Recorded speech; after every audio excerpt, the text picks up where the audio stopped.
الحمد لله نحمده ونستعينه ونستغفره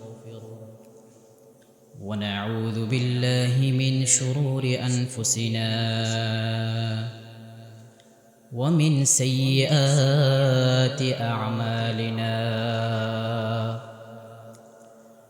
من يهده الله فلا مضل له ومن يضلله فلا هادي له ونشهد أن لا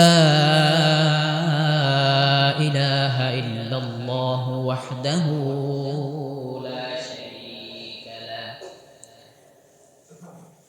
ونشهد أن سيدنا وحبيبنا وحبيب قلوبنا ومولانا محمدًا عبده ورسوله أما بعد فأعوذ بالله من الشيطان الرجيم بسم الله الرحمن الرحيم وأما إذا ما ابتلاه فأكرمه ونعمه فيقول ربي أكرمن صدق الله مولانا العظيم وصدق على رسوله النبي الكريم ونحن على ذلك لمن الشاهدين والشاكرين والحمد لله رب العالمين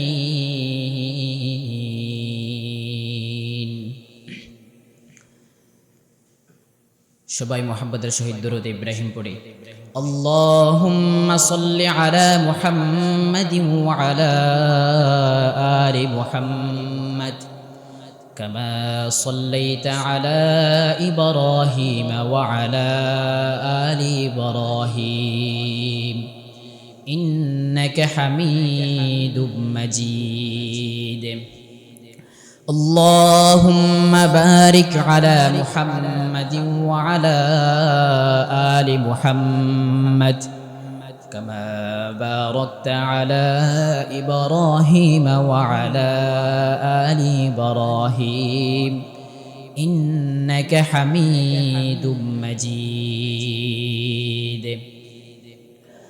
سبحانك لا علم لنا إلا ما علمتنا إنك أنت العليم الحكيم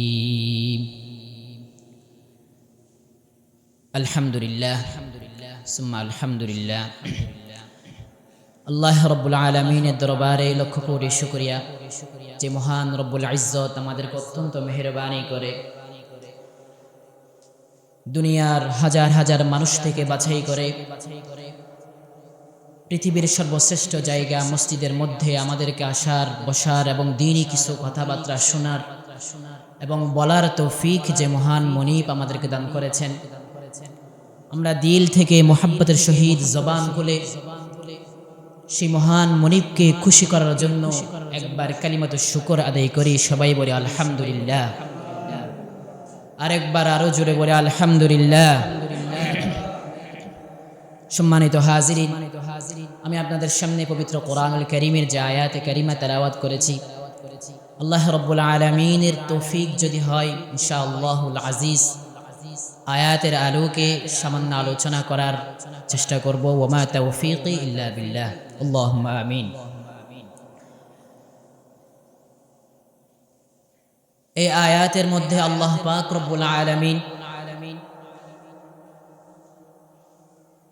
দুই শ্রেণীর মানুষের কথা এখানে আলোচনা করেছেন পৃথিবীর মধ্যে দুনিয়ার মধ্যে মানুষ দুই ধরনের কয় ধরনের বলেন দুই ধরনের। একটা হচ্ছে ধনী, আল্লাহ পাক যাদেরকে সম্পদ দিছে, যাদেরকে ধনী বানাইছেন, এটা একটা প্রকার।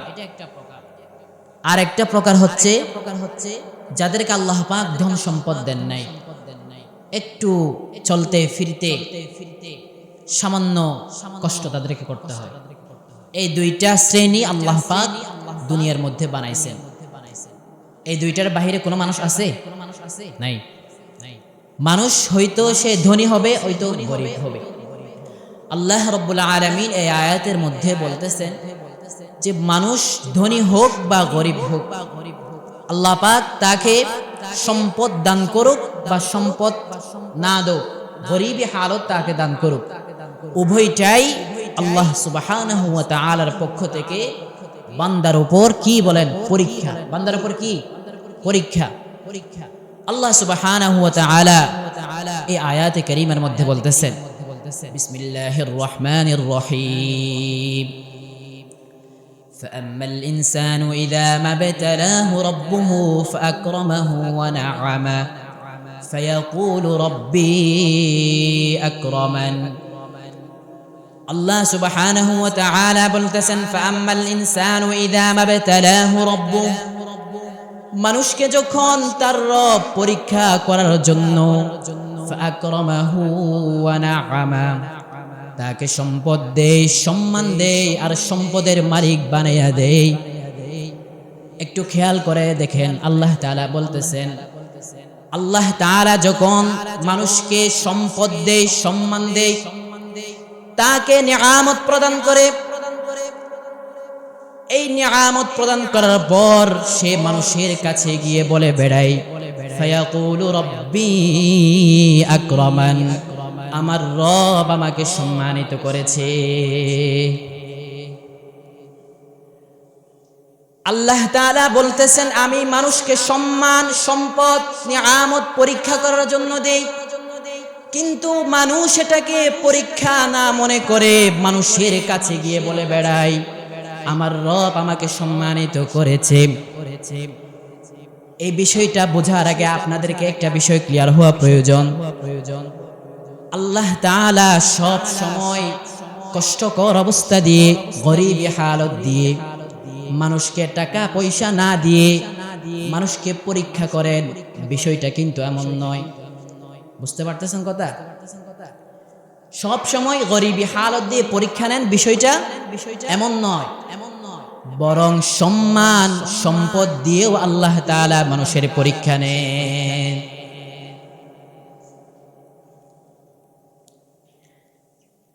কিন্তু আমরা মনে করি সম্মান, সম্পদ যদি আল্লাহ পাক কাউকে দান করে, আমরা মনে করি আল্লাহ পাক তাকে বেশি ভালোবাসে।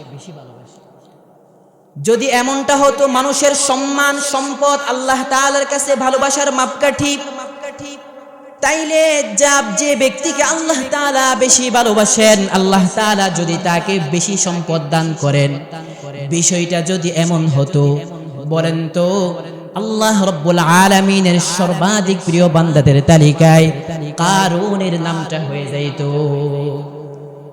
কারুনকে চিনেন না? কারুনকে আল্লাহ তাআলা সম্পদ দিছিলেন, আল্লাহ তাআলা কি কারুনকে ভালোবাসতো? বলেন, জোরে বলেন না। বাসতো না।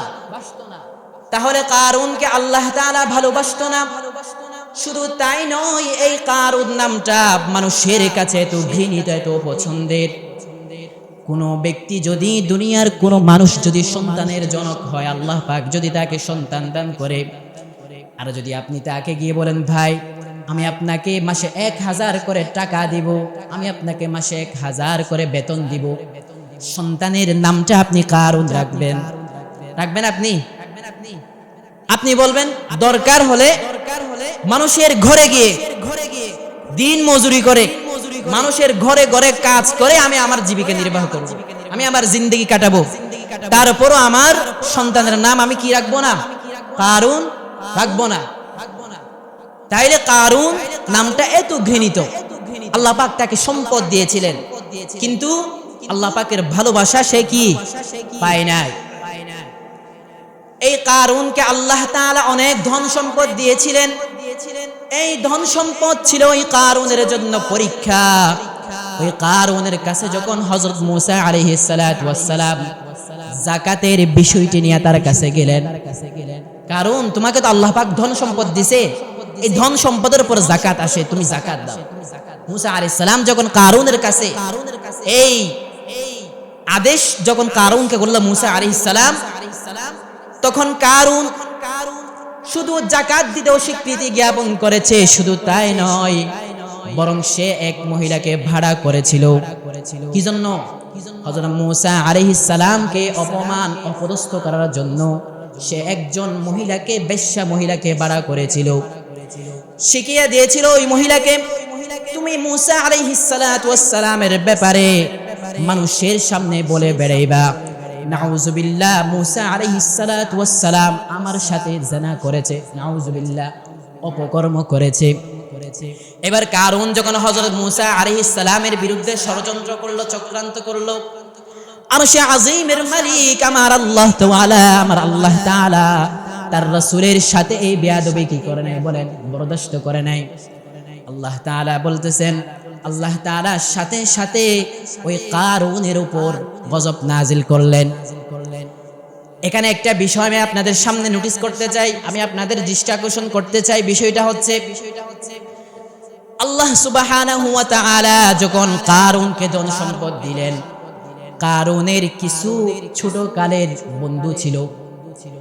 ওই বন্ধুরা আফসোস করে আল্লাহ তাআলার কাছে বলতে লাগলো, আল্লাহ, আপনি মনে হয় আপনি কারুনকে বেশি ভালোবাসেন, আপনি মনে হয় আমাদেরকে বেশি ভালোবাসেন না, এই জন্য মনে হয় আপনি কারুনকে বেশি সম্পদ দিয়েছেন, আমাদেরকে দেন নাই। এই বলে ওই কারুনের বন্ধুরা কি করত? আফসোস করত। এই যে একটা দৃশ্য, এটা আমাদের সমাজে আছে না নাই বলেন? আছে না? আছে না? 5 জন বন্ধু একসাথে লেখাপড়া করেছে, ওই 5 জন বন্ধু একসাথে তাদের কর্মজীবন শুরু করেছে। আল্লাহ সুবহানাহু ওয়া তাআলা ওই 5 জন বন্ধুর মধ্য থেকে একজনকে ধনী বানাইছেন, টাকা পয়সা দিবেন। ওই 4 জন বন্ধু তার ধনী বন্ধুকে দেখে বলে, আল্লাহ, আপনি মনে হয় আমার ওই ধনী ব্যক্তিকে বেশি ভালোবাসেন, ধনী বন্ধুকে বেশি ভালোবাসেন, আমাকে বেশি ভালোবাসেন না, মনে হয় এই জন্য আপনি আমাদেরকে ধন সম্পদ দেন নাই। এমন লোকের সংখ্যা আমাদের মাঝে আছে না নাই বলেন? আছে না? আছে। মনে করে যে আল্লাহ পাক তাকে ধন সম্পদ দিয়েছে, আল্লাহ পাক তাকে কি বেশি মহব্বত করে। কিন্তু ওই কারুন, সম্পদের মালিক কারুন, যখন মূসা আলাইহিস সালামের সাথে বেয়াদবি করলো, আল্লাহ পাক বরদাস্ত করলেন না তার নবীর সাথে বেয়াদবি।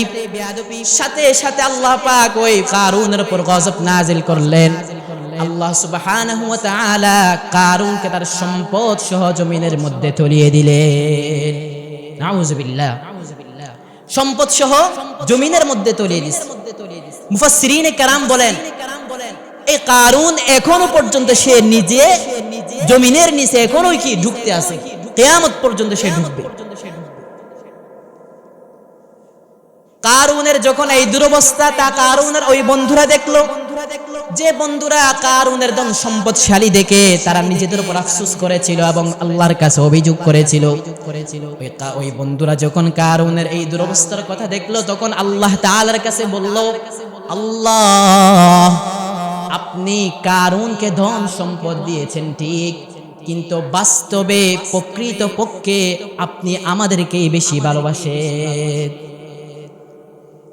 কারুনকে যখন আল্লাহ তাআলা তার অহংকারের কারণে, তার বিয়াদবির কারণে আল্লাহ পাক তাকে নিচে ধ্বংস করে দিয়েছে, জমিনের মধ্যে তলিয়ে দিয়েছে তার ধন সম্পদ সহ, তখন ওই বন্ধুরা, যারা যে সমস্ত বন্ধু কারুনের ধন সম্পদশালী হওয়া দেখে আফসোস করছিল, আল্লাহ তাআলাকে বলতেছে এবার যে, আল্লাহ, আপনি কারুনকে ধন সম্পদ দিবেন ঠিক, কিন্তু প্রকৃতপক্ষে বাস্তবে আপনি আমাদেরকে বেশি ভালোবাসেন।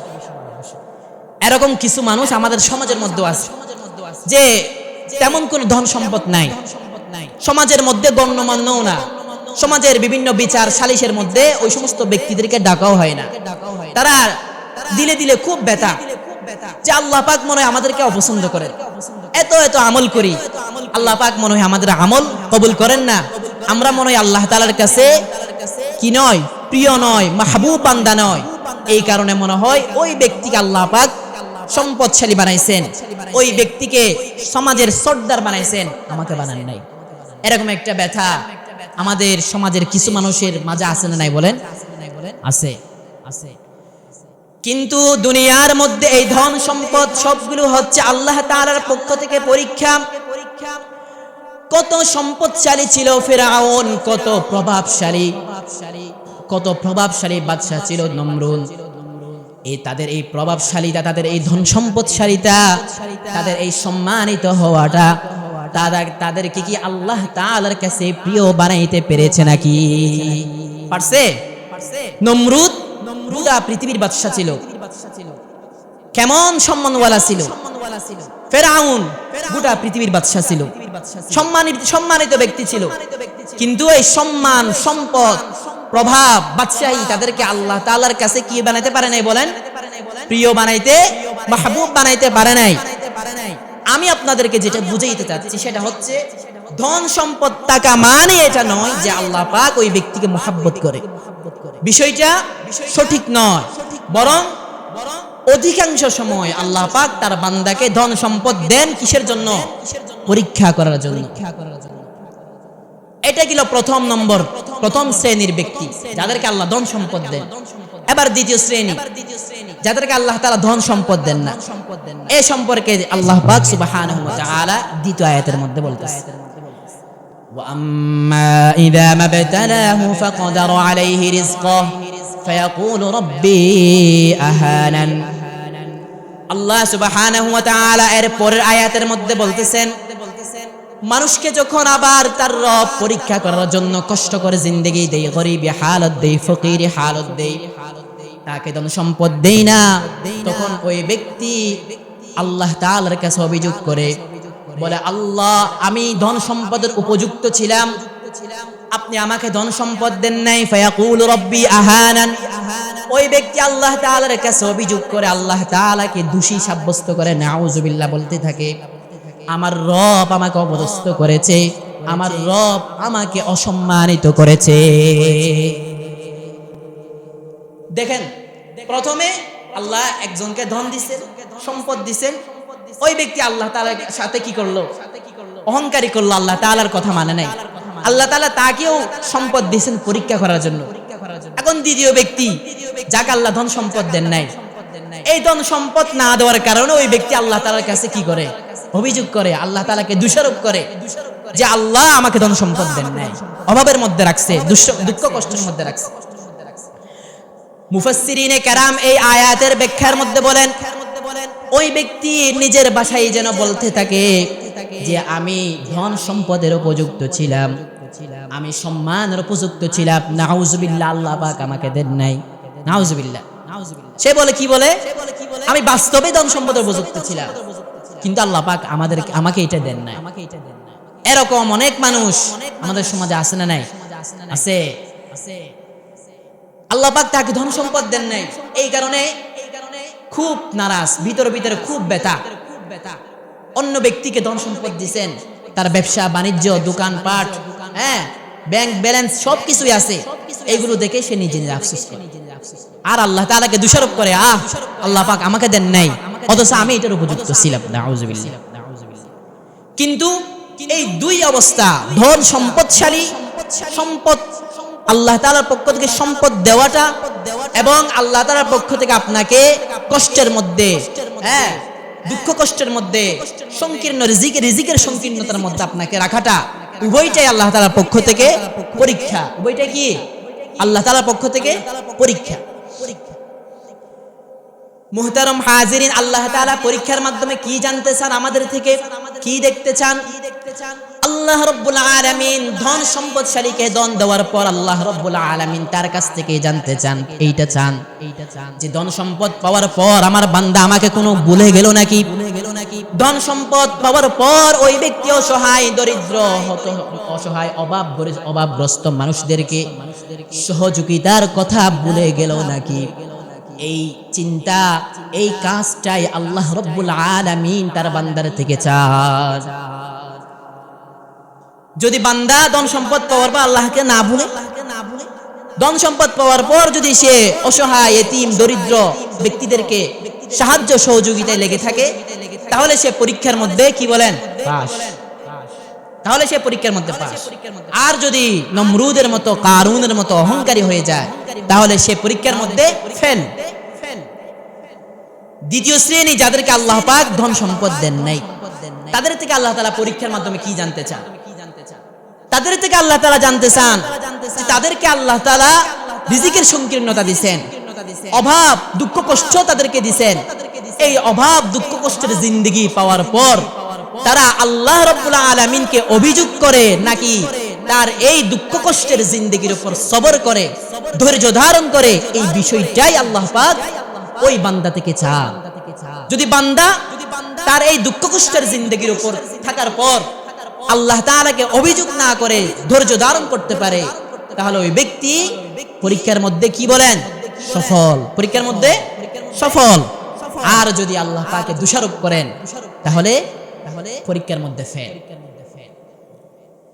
এখন দ্বিতীয় শ্রেণীর ব্যক্তি, যে ব্যক্তিকে আল্লাহ পাক রব্বুল আলামিন ধন সম্পদ দেন নাই, অভাব দুঃখ কষ্ট দিয়েছেন, ওই ব্যক্তি যখন তার এই অভাব দুঃখ কষ্টের জিন্দেগির জন্য আল্লাহ পাক রব্বুল আলামিনকে দোষারোপ করেন, আল্লাহ সুবহানাহু ওয়া তাআলা তার এই কথার জবাবে বলেন কখনো নয়। আল্লাহ পাক বলেন কখনো নয়। আরবির মধ্যে কিছু না বোধক শব্দ আছে, একটা হচ্ছে লা, সাধারণ অর্থে না, আর একটা হচ্ছে কাল্লা, কখনো না। একটা মিসাল দিলে বুঝবেন। আমি যদি আপনার কাছে যাই, যাওয়ার পর আমি আপনাকে যদি একটা কথা বলি যে ভাই এই কাজটা করলে ভালো হবে কিনা, আপনি বললেন না, কাজটা করলে ভালো হবে না, এই নাটা একটা সাধারণ না, না সাধারণ, আমি আপনাকে না করে দিলাম। অপরজন যদি আপনার কাছে একটা প্রস্তাব নিয়ে আসছে, আসার পর ওই ব্যক্তি আপনাকে বলতেছে আপনার কাছে এই প্রস্তাবটা নিয়ে আসছে যে এই কাজটা আমি করতে চাই, আপনি বললেন এই কাজটা কখনো হবে না, এমন জবাব আমরা দিই কিনা? দিই না? আল্লাহ পাক রব্বুল আলামিন বলতেছে যে বান্দা তাকে আল্লাহ পাক তাকে গরিবী হালত দান করার পর, কষ্টের জিন্দেগি দান করার পর, এই কষ্টের জিন্দেগির জন্য আল্লাহ পাককে সে দোষারোপ করে। আল্লাহ পাক তার এই দোষারোপের জবাব বলেন কখনো নয়।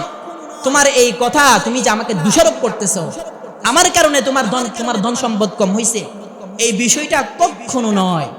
তাহলে কি কারণে আপনি ধন সম্পদ পাইলেন না? কি কারণে আপনার রিজিকের মধ্যে এত সংকীর্ণতা? আল্লাহ পাক রব্বুল আলামিন পরের অংশে বলেন কাল্লা বাল্লা তুকরিমুনাল ইয়াতীম। আল্লাহ রব্বুল আলামিন বলেন রিজিকের তোমার এই সংকীর্ণতাটা আমার জন্য নয়, বরং এই রিজিকের তোমার এই সংকীর্ণতার জন্য তুমি নিজেই দায়ী। দায়ীটা কি? নিজেই দায়ী। আল্লাহ পাক বলতেছেন নিজেই দায়ী। দায়ীটা কি?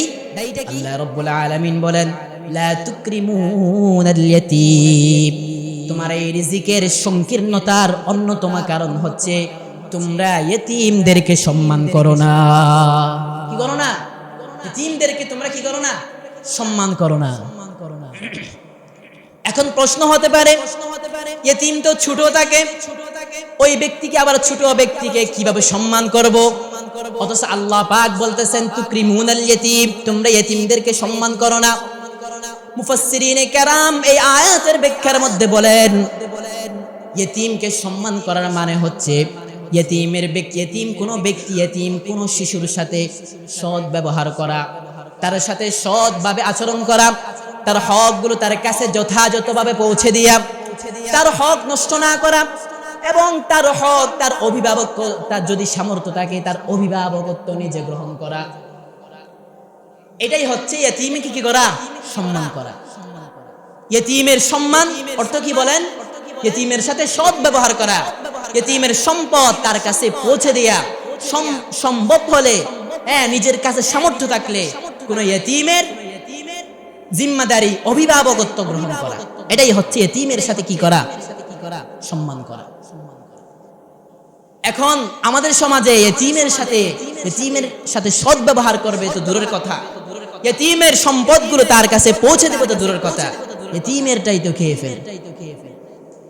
ঠিক কিনা বলেন? ইতিমেরটাই তো কি খেয়ে ফেলে। অথচ যে ব্যক্তি অন্যায়ভাবে কারো সম্পদ ভক্ষণ করবে, আল্লাহ তাআলা পবিত্র কুরআনুল কারীমের মধ্যে বলেন, ইয়া আইয়ুহাল্লাযীনা আমানু লা তাকুলু আমওয়ালাকুম বাইনাকুম বিল বাতিল।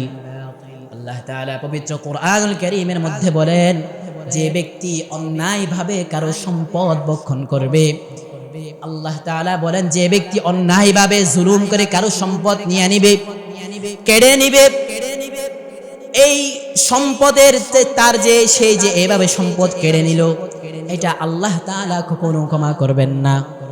আল্লাহ তাআলা কি করবেন না? কখনো ক্ষমা করবেন না। কারণ আপনি যখন কারো সম্পদ অন্যায়ভাবে আপনি ভক্ষণ করবেন, কেড়ে নিবেন, এই বিষয়টার সাথে বান্দার হক জড়িত হয়ে যায়। কি হয়ে যায়?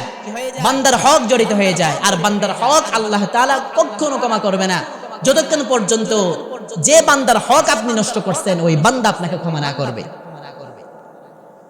হযরত আবু হুরায়রা রাদিয়াল্লাহু আনহু থেকে বর্ণিত হাদিস, রাসূলুল্লাহ সাল্লাল্লাহু আলাইহি ওয়াসাল্লাম তার সাহাবায়ে কেরামকে একদিন এভাবে নিয়ে বসলেন। বসার পর রাসূলুল্লাহ তার সাহাবাদেরকে জিজ্ঞেস করতেছেন, ওগো আমার সাহাবারা, তোমরা কি জানো আমাদের সমাজের মধ্যে সবচাইতে অসহায় হত দরিদ্র ব্যক্তিকে?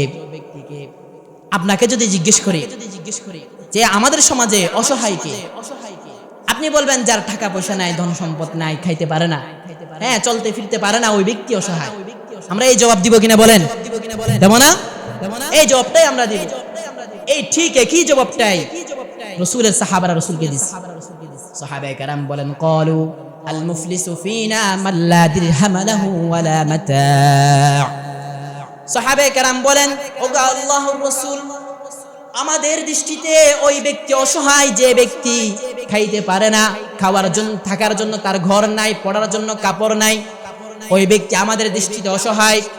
সাহাবায়ে কেরামের জবাব শোনার পর রাসূল সাল্লাল্লাহু আলাইহি ওয়াসাল্লাম বলেন, আল মুফলিসু মিন উম্মতি ইয়াতি ইয়াউমাল কিয়ামাতি বিসসালাতিন ওয়া সিয়ামিন ওয়া যাকাহ। রাসূল সাহাবায়ে কেরামের এই জবাব শোনার পর বলেন, আমার উম্মতের মধ্যে সবচেয়ে অসহায় ওই ব্যক্তি যে ব্যক্তি কিয়ামতের ময়দানে সওয়াবের পাহাড় নিয়ে হাজির হবে। কিয়ামতের ময়দানে একদিকে তাকালে তার আমলের কোনো সীমা থাকবে না, আমলের পাহাড় সে দেখতে পাবে। কিয়ামতের ময়দানে তার নামাজের সওয়াবের কোনো অভাব থাকবে না। রোজার, হজ, যাকাত, সাদাকা, এক কথাই কোনো অনেক আমলের অভাব থাকবে না। রাসূল বলেন, এই ব্যক্তি যখন তার এই আমলের পাহাড় দেখবে, দেখার পর সে মনে মনে বলবে, আজকে আমাকে জান্নাতে প্রবেশ করা ঠেকাই কে?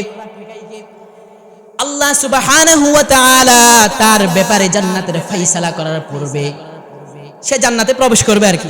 আল্লাহ তার মানে আমল দেখে আল্লাহ পাক তার ব্যাপারে জান্নাতের ফয়সালা করবেন। এই ফয়সালা করার পূর্বে রাসূল বলতেছেন, হাদিসের মধ্যে রাসূল বলতেছেন, এই ফয়সালা করার পূর্বে দেখা যাবে, ওয়ায়াতি ক্বাদ শাতামা হাদা ওয়া কাযাফা হাদা ওয়া আকালা মাল হাদা ওয়া সাফাকা দামা হাদা ওয়া দারাবা হাদা। রাসূল বলেন, আল্লাহ পাক ওই ব্যক্তির ব্যাপারে জান্নাতের ফয়সালা করার পূর্বে কিছু মানুষ আল্লাহ তাআলার কাছে ডাক দিয়া বলবে, ওগো আল্লাহ, দুনিয়ার মধ্যে থাকতে ওই ব্যক্তি আমার অন্যায়ভাবে ধন সম্পদ ভক্ষণ করেছিল। ওয়ায়াতি ক্বাদ শাতামা হাদা, ওই ব্যক্তি আমাকে গালি দিয়েছিল।